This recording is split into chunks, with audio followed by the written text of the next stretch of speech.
use her entire light and shine forth with exact exuberance.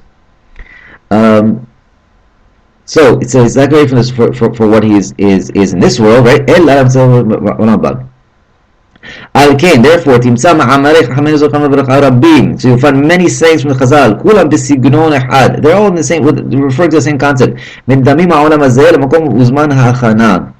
So we call this world Makom and Zman Achana. What's Makom? So first of all, Makom is one of the names of God.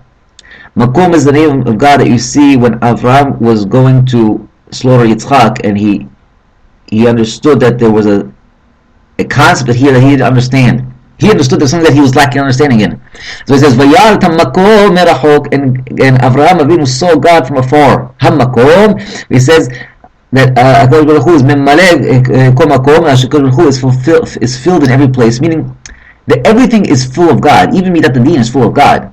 But the question is, when it's in makom, it's hard for us to see it.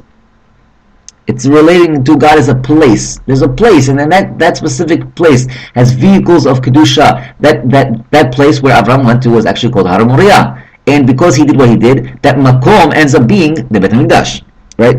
So, and this is called Zman Hachana. So I want to stop and point out a word Zman and a word Hachana.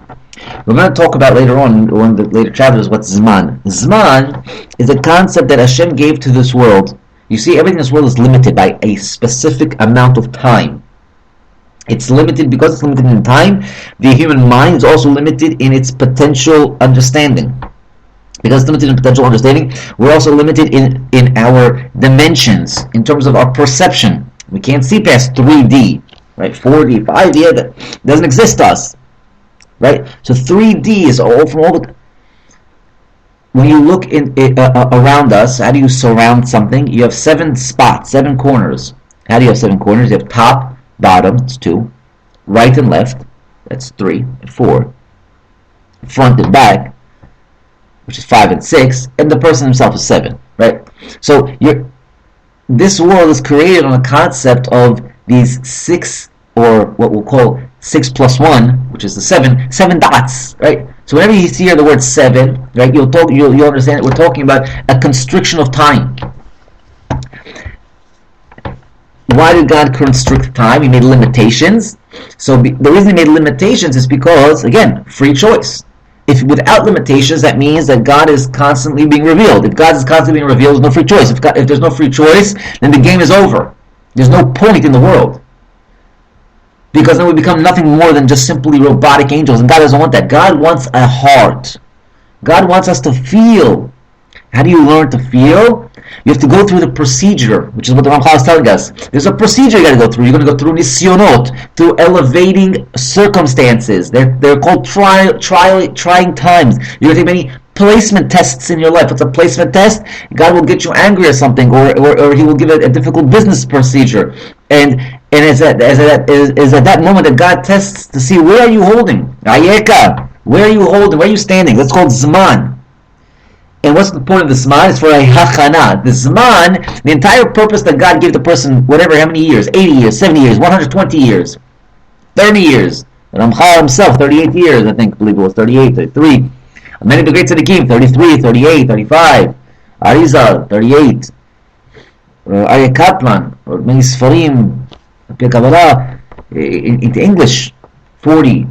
The great tzaddikim, they completed what they needed to do. They're not here for more than that. They understood that. They're not here. In fact, if you look at Arizal, they asked Arizal, why did you come into this world? He said, in order to go teach Rav Chaim Vital.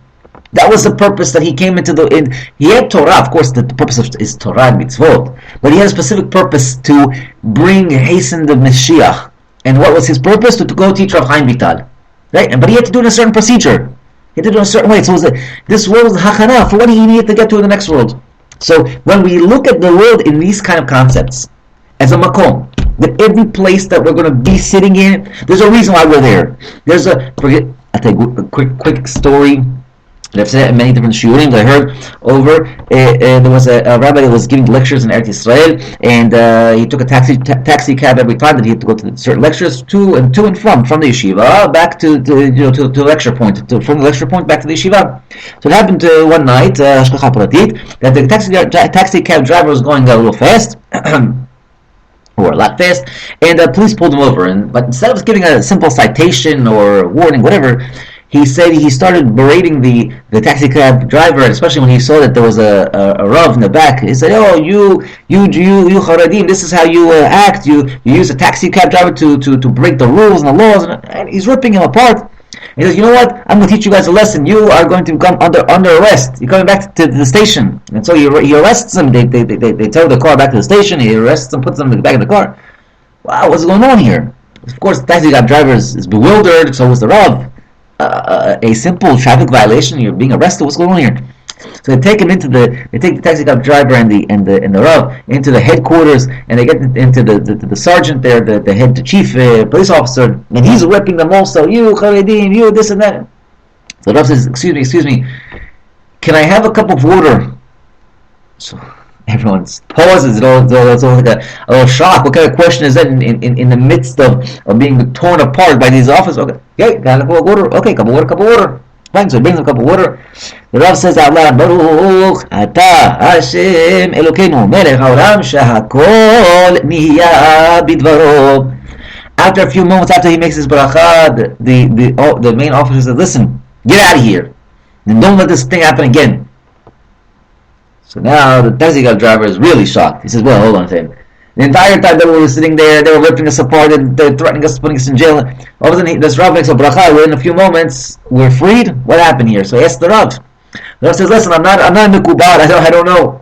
But all I know is like this: when I came into that office, I looked around for something Jewish, something that connects back to Kodesh Baruch Hu. Couldn't find not one thing. Not one thing could I find that was connected back to Kodesh Baruch Hu. So I figured, must be Hashem put us here in this situation for a specific reason."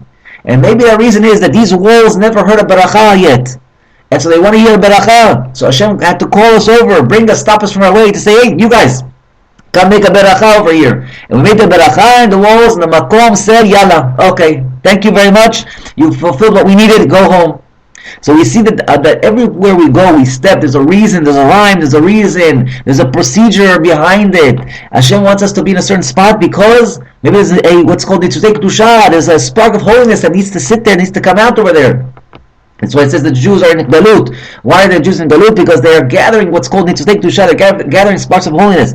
So that's one concept. Another concept is called zman. You have to know that the person is given a certain amount of time. And what is the time for? Hachana only. Hachana. The entire procedure of being here in this world is to constantly get ready for Olam Haba. Ve'olam haba lemakom menucha. What's the Olam Haba? It's also makom, but it's makom menucha. It's not hat. Again, they rest because over in Olam Haba there's no more mitzvot. How do you get elevated? By influencing when you're down here. It's almost like if you know they in the banks they have interest. So you invest. And then there's the capital that you invested, but then there's interest that keeps growing and growing. And some people are living off interest for 20, 30, 50, 70 generations living off of interest. So that's how a person has to understand when he's doing a mitzvot here. He has to be mashpia. Because there's the makom haba is menucha. There's no more mitzvot. How does he constantly go up mechayil al-chayil from level to level? It's from the mitzvot that he does in this world that have influenced other people and that constantly cause him interest. Right? He's getting paid interest on all these mitzvot. And all the food is ready for him already. He goes upstairs. He's going to enjoy the zivah hashchina. He's going to enjoy the relationship with Baruch Hu. He's going to understand. He's going to be in a delight. ומה שאמרו העולם הזה דומה לפרוזדור כמו שאמרו, it says before that this world is a corridor to the next world, which is the bowl, the hole. היום נעשותם ומחר לקבל שכר וסלס פסוק we translated before as today to do and tomorrow, meaning in Olam Haba, to receive the reward. What's the reward? They could do shab, the closeness to Kodesh Baruch Hu. מי שטרח בערב שבת, whoever gets prepared בערב שבת, יאכל בשבת, he will eat on Shabbat. Just like preparation of Shabbat cannot be done 5 minutes before Shabbat. A person cannot expect 5 minutes before his life is over to do vidui and he's going to understand the Kosh Baruch Hu. Because they'll put him into the yeshiva. He did teshuvah. But he's going to look at it disgustingly. Hey, well, I got to sit for 17, 25, 26 hours. What kind of delight is this? And that's why they dafka by Shabbat. Because Shabbat is a time where everything is elevated to Kosh Baruch Hu. Everything. That's Olam Haba. Olam Haba is Shabbat. Me'ain Olam Haba is called Shabbat. Shabbat is a piece of Olam Haba. Imagine Shabbat 7 days a week. That's why we say, Olam Shukulo Shabbat. That's Olam Haba. So if a person understands that concept, he says, oh, if I'm not preparing myself in this world, if I'm not used to learning this world, what am I going to be in the next world? So, he said 7 days of Shabbat, right? So, okay. And so there's many different examples like this. ותראה באמת שכבר לא יוכל שום בעל sechel, right? He calls a בעל sechel. What's a בעל sechel? So you should know, first of all, the neshama resides in the brain. In the brain. And that's why whenever you refer to a בעל sechel, right, it's talking about the intellect. It's the intellect. But it's referring to someone who is in touch with the neshama. Because that's the true intellect. The truest intellect is when you're in touch with your neshama, because then everything becomes revealed. Because again, if you look through the eyes of the neshama, everything is known. Right? When the neshama goes upstairs after 120, she knows everything. She knows past, present, and future. Everything is revealed to the neshama. There's no difference. It's only down here while she's enclosed, she's in the prison of the body, that she cannot reveal all that she knows. So this Baal Sechel, this person who's connected to his neshama, what's he going to tell us? He says, "V'tireh be'emet." This is the truth. שכבר לא יוכל שום בעל שכל להאמין שתכלית הבריאת האדם הוא למצבו ובעולו הזה. It's impossible to think that everything that we have in this world is the end goal. It's impossible, right? Because if you're connecting to your neshama, you're going to see, wait a minute, the goof is temporary. Like it's going to tell us like this. כי מה הם חיי האדם בעולם הזה? How long is a person's life? או מי הוא ששמח ושלם ממש בעולם הזה? Who can truly say that they are truly happy in this world? Again, you look at the rock stars, movie stars, whatever you want to look at. False happiness. It's a happiness that they have to jump from thing to thing to thing to thing to thing to thing. They always need constant attention, pampering, right? That's why movie stars very rarely will they go out of the limelight when they're done. Even after they've retired, they need more attention. They need more attention. They can't just live life like a normal person. No, they need to be in the media. They need to be in the movies. They need to be right. They need to be. They have to get their name out there. What?